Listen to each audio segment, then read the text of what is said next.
Assalamu alaikum bandiraɓe heeɗiɓe. Min calmini on e inde Allah ñiɓɗo o mo yiɗa hay goto halko. Jiɗɗo yo yimɓe fof tuub kadi ndaɗa. Amin belti no feewi e duttugol amen waɗande on yewtere mon laawol peewal. E yewtere men yawtuna nde en puɗɗinoma yurnitade e ko Annabi Nuuhu wajotono ko kanko wonno taaniraɗo sappaɓo caggal Adama. Nuuhu yaadino e Allah e nder jamanu bonɗo goñiɗo. En jiino no Allah finniri e ɓernde mum e muuseki bakkat bani Adama. Bindi ɗi mbi nde jomiraɗo o yi bonande yimɓe ina mawni no feewi e dow leydi, o yi kadi miijoji ɓerde maɓɓe fof paytan ñalawma fof koye bonande, ko ɗum waɗi Allah e fitina mum ceniɗo fodino momtude bakkodinoɓe ɓe e dow leydi. Kono Allah walliri Nuuhu moƴƴere, sabu Nuuhu gonɗinino Allah. Nuuhu yaadani e yimɓe jamanu mum ɓe, o yaadi koye Allah. Waɗi ñalawma goto Allah wi Nuuhu, mi fodi warde yimɓe ɓe fof sabu ɓe mawnini negre e dow leydi. Mami addu ilam dufan e dow leydi mbele momtude kala ko woori e les asaman. Kono an noon fewnu laana mawka mbele aka wona ɗaɗirka ma an e ɓesgu ma. Hono noon hakke duuɓi temedere Nuuhu e ɓesgu mum ina cehat ɗon laana mawka ka. Kono Nuuhu haɗano e pewnugol laana ka tan. O waddu heen waaju omo wiya, mbaccoɗe koye mon e yimɓe oɗo jamanu goñiɗo. Jom peewal o ma ñaaw oɗo aduna. Tuube bakkatuji mon kadi garton e Allah. Mbele yimɓe ɓe e jamanu Nuuhu tuubi bakkatuji mumen, gonɗini konngol ngol Allah habri ɗumen, rewni ɗum e nelaɗe mum ngol. Ko woni heen miijo mon? E nder ujunere bani Adama wonnoɓe e aduna he, holno foti heen tuubi ha gonɗini Allah kadi naati joli e laana mawka he. Bindi ɗi jaabima mbi ko yimɓon seeɗa dandiranno ndiyam, manam pittali 8. Wadde holno foti yimɓe gonɗinno Allah? Yimɓe 8 tan, ko Nuuhu e ɓesgu muɗum tan. Heddiɓe ɓe fof gonɗinani Allah, tawi o muñaniɓe hakke dumunna juɗɗo mbele aɓe mbawa wattade koye maɓɓe. Kono yimɓe oɗon jamanu mbayi no nanani waaju Nuuhu ni. Ɓe mbaddi heen toñdemo sababunde ko fewnanno laana ka. Ɓe ngoni e jaldemo kadi ɓe payimo ni mo wondano e hakkille mum, sababunde laana ka o fewnanno e nokku mo meeɗa wadde ndiyam ka. Keɗoɗe no yimɓe ɓe toñiranno Nuuhu ene mbiya, o gorko nana fewna kaɗo laana mawka e ndiɗo leydi jorndi. Nuuhu, an kakangaɗo ilam ɗufan ɗo e ndeɗo ladde. Hee, waɗata muk, Allah ko moƴƴo, o halkata yimɓe ɓe o tagi. Kono Nuuhu kañum wondano ka haalaji maɓɓe bonɗi ɗi, sabu omo gonɗinno haala Allah. Omo himmirno ceegol laana ka. Omo waajo omo wiya, mbaccoɗe koye mon, Allah ma ñaawir aduna o peewal. Ko waɗi on gonɗinani konngol Allah? Kono waɗi ñalawma mo ganduɗa Nuuhu wondude e ɓesgu mum gasni golle laana ka. E aya cakkitiɗo e nder Simore 6 nder deftere lasli he, ko ɗum ɗo winda hen. Nuuhu waɗi ko Allah yamirno ɗum ko fof. Joni noon fof gasino, fof timmino, gueɗel gotel tan heddino, ɓe naata e nder laana he. Keɗoɗen Nuuhu no fewjirta mbele yimɓe ɓe ina gonɗina Allah. Keɗoɗe Allah, mbaccoɗe koye mon, gonɗine konngol makko, ilam ɗufanɗam joni ara. Naate jolon e laana he, damal nani, dewɗo e damal he ma dat. Kono son calima nadde, holno daɗirton kuugal Allah? Ko hono noon o waajoriɓe coftal, kono ɗum waɗani ɓe heɗade mum. Hono noon e Simore 7 nde bindi ɗi mbi, nde ɗum ɓenni jomiraɗo o wi Nuuhu, jol e laana he an e galle ma fof, sabu mi yi e oɗo jamanu ko an woni neɗɗo pewɗo e yeesam. E jawdi ñamatedi ndi fof jolnu hen dewol e gorol laabi 7, yantude e kullon ladde ñaamate kon fof dewel e gorel laabi jeeɗiɗi. Jawdi ni ñaametaaki ndi ndinne jolniraandi dewol e gorol tan. Kullon ladde kon ñaametaake kon konne jolniraa kon dewel e gorel tan. Ko faati ko e ndiwri jolnu heen dewel e gorel laabi jeeɗiɗi mbele geɗel fof e leñol mum ina daɗa wooda e aduna. Heddii tan ko balɗe jeeɗiɗi mi waɗa toɓo e dow leydi he hakke jammaaji 40 e ñalawmaaji 40 tan mi momta e dow leydi kala tagoore nde mbannoomi. Nuuhu waɗi ko joomiraaɗo yamirnoo ɗum ko fof. Ko waɗi Nuuhu e ɓesngu mum naatde e laana he? Mbele ko ɓe yiinooɓe asamaan o ene ƴiwna walla ko ɓe baninooɓe toɓo ngo? Ala, ɓe njiyaani hay huunde so wonaa asamaan laaɓɗo cer. Wannooɓe naatde ko ɓe gonɗiniino Allah. Ine waawi wonnooɓe ɗoon njolaani e laana he ine miijo ene mbiya hay min mboɗo gonɗini Allah kono mi jolta e laana he. Mboɗo gonɗini Allah kono waaju Nuuhu o mi waawa ɗum jabde. Holko poɗɗen haalde e ɓen yimɓe? E goonga ɓe gonɗinaano Allah sabu ɓe gonɗinaano ko Allah haali rewni ɗum e nelaaɗo mum ko. Ɓe calinooma tuubde bakkatuuji maɓɓe kadi ɓe calinooma laawol dandoore ngol joomiraaɗo lelnunoo ngol. Ɓeen yimɓe teddinoo Allah tan ko e kunuɗe mumen kono ɓerɗe maɓɓe ina goɗɗi mo.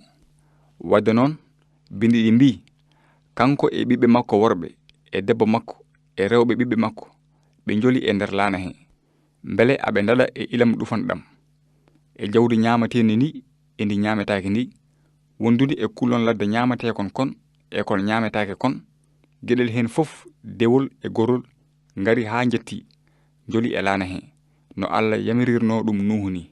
E dow ɗum joomiraaɗo o uddi damal ngal caggal nde ɓe naati. Mbele on nanii ko Allah wannoo caggal nde Nuuhu e ɓesngu mum wondude e ndagiini ndi e ndi dagaaki ndi naati e laana he? Bindi ɗi mbii joomiraaɗo o uddi damal ngal caggal nde ɓe naati. Ñalawma fitini Allah mawɗo o yettiima. Allah muñaniino bakkodinooɓe ɓe dumunno juutɗo kono hankadi muñal makko gasi. Ko fitine makko tan heddii. Holko jogori heɓde jooni ɓe njolaani e laana he ɓe? Mbele aɓe mbaawi dadde kuugal Allah kamɓe yedduɓe konngol goonga ngol hakke duuɓi 100? Ala, Allah uddiino damal ngal te so Allah uddii damal ngal hay gooto waawaa uddidde ngal. Allah addii ilam dufan e dow leydi no wiirnoo ɗum ni. Asamaan o ƴiwni haa neɓiɗi henndu wutti yaadi e duule wondude e digraali e majje e dillere leydi. Jooni noon yimɓe ɓe puɗɗiima hulde haa ina ciñña. Nde ɓe ngonnoo e jam nde ɓe kulaano Allah. Haalaaji maɓɓe ko bonɗi, geɗe maɓɓe ko coofle. Ɗum ina weɓirnooɓe. Kono jooni nde ñaawoore Allah nde fuɗɗii jippaade e dow maɓɓe ɓe mbii cel. Waktu meɓe poti rewde e ñaawoore Allah o yettiima. Te alaa to ɓe mbaawi suuɗaade. Kala naaɗɗo juuɗe Allah guurɗo o booraama. Hono noon en njii geeƴo woni e walde. Toɓo heewngo woni e jippaade haa waɗi ilam dufan mawɗam. Ko ndiyam keewɗam no feewi wonnoo haa way no geeƴi ni. Yimɓe fof ndogi ina ƴeewa ngabbude e tule. Toñannooɓe Nuuhu ɓe ina njadda konngol Allah ngol. Jooni nganndi koko Allah haalnoo rewni ɗum e Nuuhu ko woni goonga. Kono gandal maɓɓe ngal ɗon alanaaɓe nafoore hay huunde. Jooni waajtaare maɓɓe leeli manam sahaa dadde ɓenni. Ina waawi tawa yimɓe ɓe ina noddatnoo Nuuhu daande dow. Nuuhu uddi damal ngal ndanna min jooni min gonɗini. Kono tawi Allah uddi damal ngal kadi ñalawma dandoore ɓenni ñaagunde bojji konngugol damal ngal e andude goonga o ni hay huunde waawaano waylude miijo Allah sabu so Allah uddi damal dandoore hay gooto waawaa uddide ngal. Hono noon bindi ɗi mbii en hakke balɗe 40 toɓo ngo e waraango ina ɓeydoo heewde haa ceɓɓitte tule ɗe natti yiyeede. Laana ka ina haya e dow ndiyam hee. Kala ko dillatnoo e dow leydi maayi, ndiwri, jawdi, kullon ladde, laadooji, kañum en e yimɓe fof. Kala tagoore wurnoonde e dow leydi firtii, gila e yimɓe haa e kullon haa e jawdi. Fof firtii haa heddii Nuuhu e ko joldunoo e mum e laana hee ko. Mbele Allah waɗii ko fotnoo ko? eyi kay. Mbele Allah ñaawi bakkudinoɓe ɓe? Aha kay. O ñaawino kala mo ganduɗa jolano e laana he no wirno ɗum ni. Jobdi bakkat ko mayde. Allah ko pewɗo. O ala e fijirde. Ko Allah fodi waɗat ɗum. Ɗum noon bandiraɓe heɗiɓe ko ɗo poɗɗen haadde hande e daarol Nuuhu ngol. Kono so Allah jaɓi ma en jofnu ɗum e yewtere men arore nde haa njiyan ko kewno e Nuuhu e ɓesgu muɗum wonnoɓe e laana he. Kono hade men waynondirde hande won ko Allah yiɗi andinde en ko waɗi mana rewni ɗum e daarol ilam dufan ɗam. Ɗum ko ni sifori. Allah tagi ñalawma goɗɗo mo ñaawata aduna o e peewal. Te ñalawma ñaawore garowo o ɓuri muusde fof e ñaawore nde Allah jippinno e jamanu Nuuhu nde. Bindi ɗi mbi tawde Allah yaafaaki aduna gadana o kono o duulti Nuuhu jeynannoɗo peewal o e jeeɗiɗo woɗɓe. O waanji e dow aduna lundiɓe o ilam dufan. Nden noon jomiraɗo o ina andi no ɗalirta o ñiɓe ɓe e halkare haa ñande ñalngu ñaawore. Keɗoɗen ko nelaɗo goto haali ko faati e ɗum. O wi caggal ɗum jiimi jappere ranere mawnde ina woodi jooɗiɗo heen. Leydi e asaman dogi goɗɗimo mbi mes. Jiimi mayɓe ɓe mawɓe e tokosɓe ina dari e yeeso jappere he. Defte nguddita, deftere wonde kadi uddita, ko ndeen woni deftere ngurdam nde. Mayɓe ɓe ñaawira ko winda e defte he ko yowitaati e golle mumen. Kala mo inde mum tawanoka e deftere ngurdam he wedda e weendu jeygol he. Mbele aɗa jogii hoolaare ñande on ñalawma ñaawore? Mbele inde ma windama e deftere ngurdam he? Mbele aɗa jogii hoolaare bakkatuji ma jaafama? Mbele a rewi e damal dandore ngal Allah udditan ma ngal? Konngol Allah ngol wi ko joni tigi woni nde haani nde, ko joni woni ñande dandore. En ji no Allah muñanirno yimɓe jamanu Nuuhu saha juɗɗo, kono o wattindi ko uddude damal dandore ngal. Kadi kala calinoɗo nadde e laana he rewi e ñawore makko.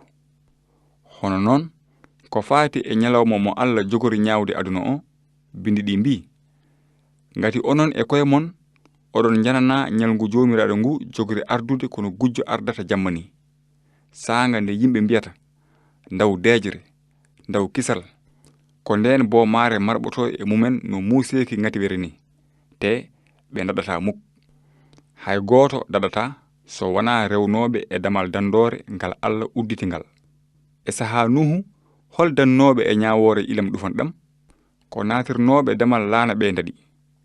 Hono noon e ko faati e ñalawma ñaawore o, bindi ceniɗi ɗi kolli en e wonde Allah udditani yimɓe tan ko damal gootal dandore. Mbele aɗa andi ngal damal dandore? Mbele aɗa jogii hoolaare ñande ñalawma ñaawore nde? Wadde heɗo konngol kolningol jaltungol e hunuko dandowo o.